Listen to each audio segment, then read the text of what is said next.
program is brought to you in association with First National Bank of Botswana. FNB, how can we help you? When you meet people for the first time, how do you introduce yourself? How important is it to you to mention what it is you do for a living or what your status is within the community you live?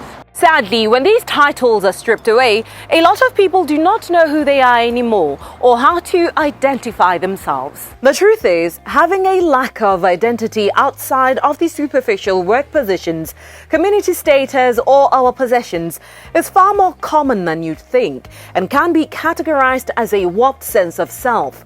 This is because such things as our work give us more than a paycheck at the end of the month. We are deeply committed to and engaged in our work, and as such, find meaning and positive affirmation in it.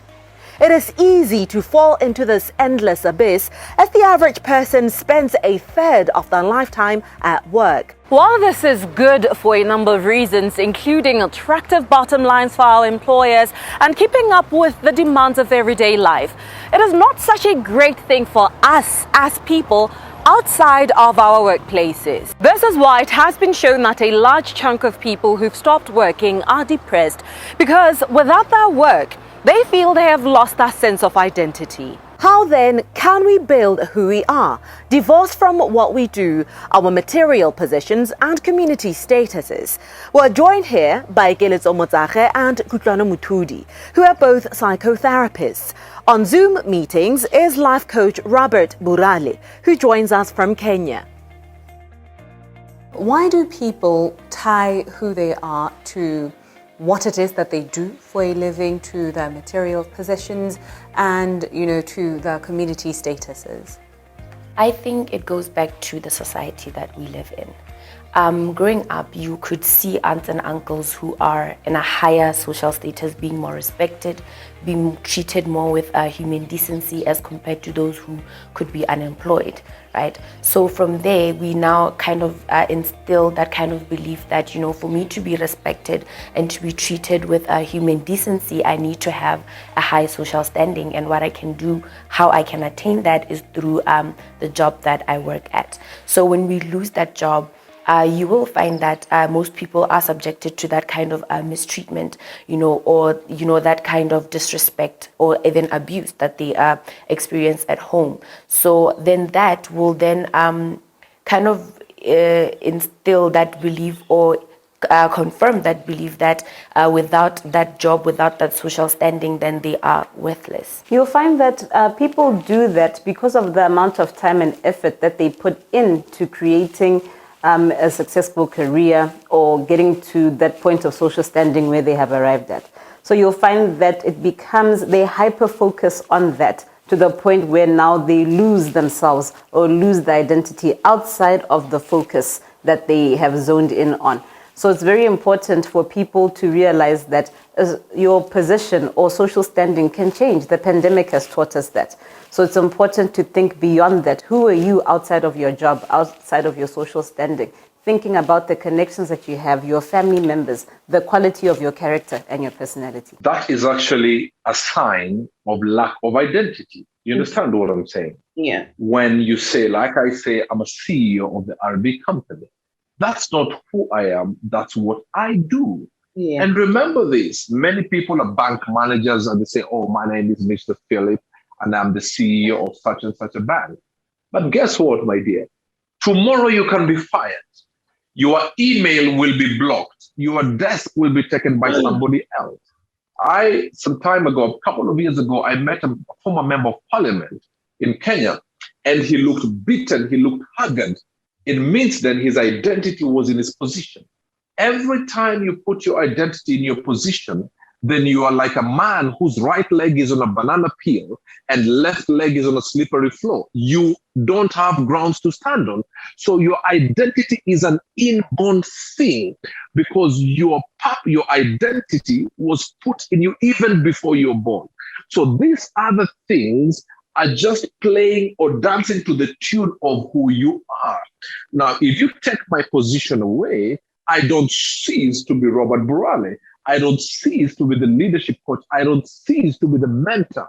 I don't cease to have that which is in me to inspire people to be a life giver with my words. Now, if my words come forth because of my position, what happens then if you take away my position? It means I have no purpose. Then I am like a black man in a dark room, winking at a black woman and expecting a reaction. But what can we consider to be a healthy sense of self?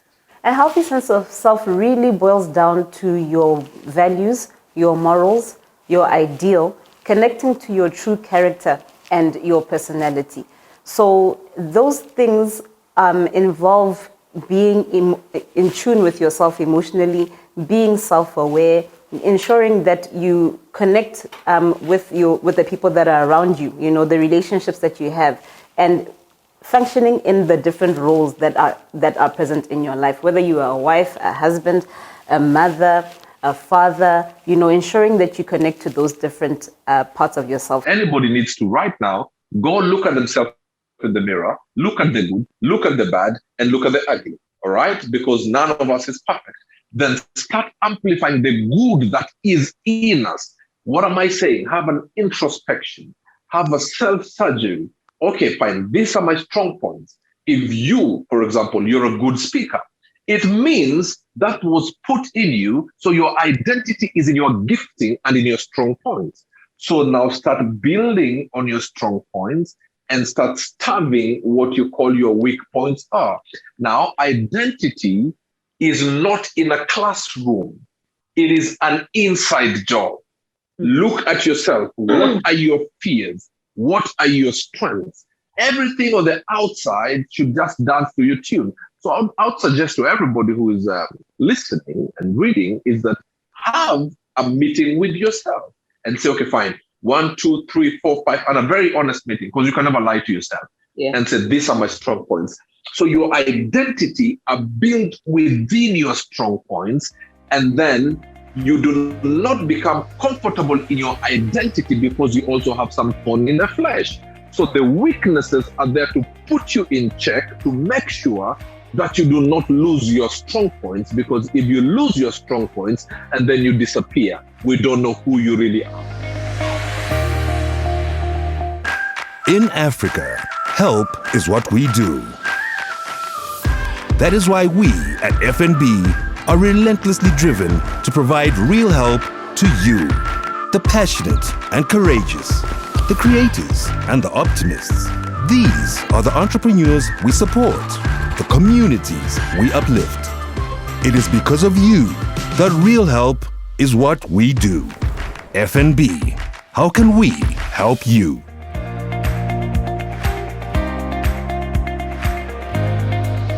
Can a lifetime of self-misidentification be reversed? I mean, looking at the fact that sometimes you find, an older person who's retired now, depressed because they no longer know how to identify themselves because they're now without that job.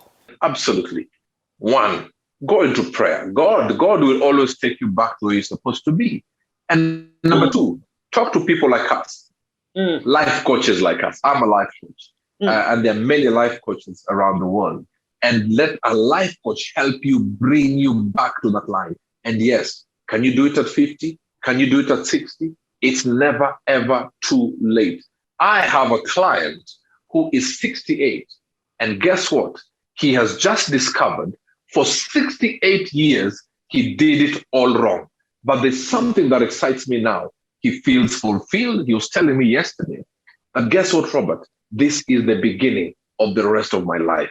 The man looks happier. There's a glow on his face because now he's discovered that this is what I was supposed to do. Now, what he wants to, he's writing books and now he's building, because he has quite a bit of money. He's now building and sponsoring orphanages to bring orphans and widows. And that is life's purpose. So he's living, even if he dies maybe in the next 20 years. Guess what? That will be the most fulfilling 20 years of his life. He has now forgotten the 68 years of his life. So get a life coach, be in prayer, because when you get it wrong, it's called conquering the wrong mountain successfully. So somebody needs to help you come down and then tell you now this is the way that you should go. Walk in it. Yes, I do believe that it's something that can be reversed, though there will be a lot of effort that needs to go in. So what we can do is we need to get our jobs. We tend to go to our jobs for perhaps 8 hours a day, even more, right? So by the time we get home, we're tired, our social life is suffering, we don't engage in our hobbies as much as we should or as much as we used to before we got that job. So it's very important for us to find time to do these things outside of our work, to find time for leisure, find time to spend with your family and your friends, find time to engage in your hobbies, and that will make it easier for us when we retire or if we lose our job, because then we understand that our identity goes beyond what we do, but rather everything else that's also going on in our life. What can be the first steps one can take to, develop that healthy sense of self that is not tied to, or not entirely tied to, our jobs and our material positions and our social standing? Number one is to look at inner happiness. The one sign that you are not at your place of purpose and identity is when you wake up and you don't feel like you want to go conquer the world. You're just going to work because you have to earn a living, but you're not fulfilled about it. You're not happy about it. So number one, are you really happy within yourself?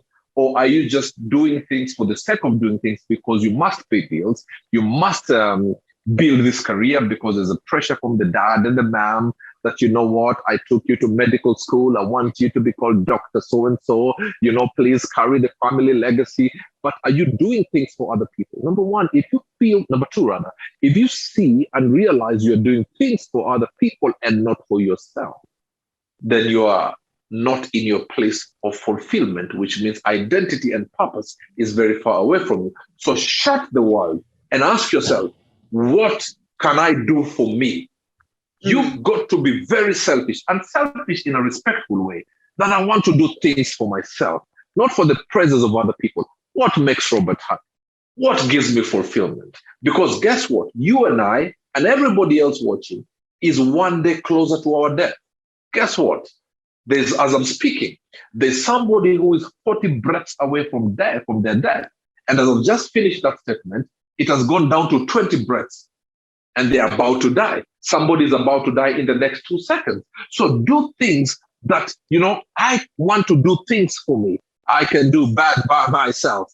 What is it that excites me? What will give me fulfillment? And as I do it, as long as it doesn't hurt people, guess what?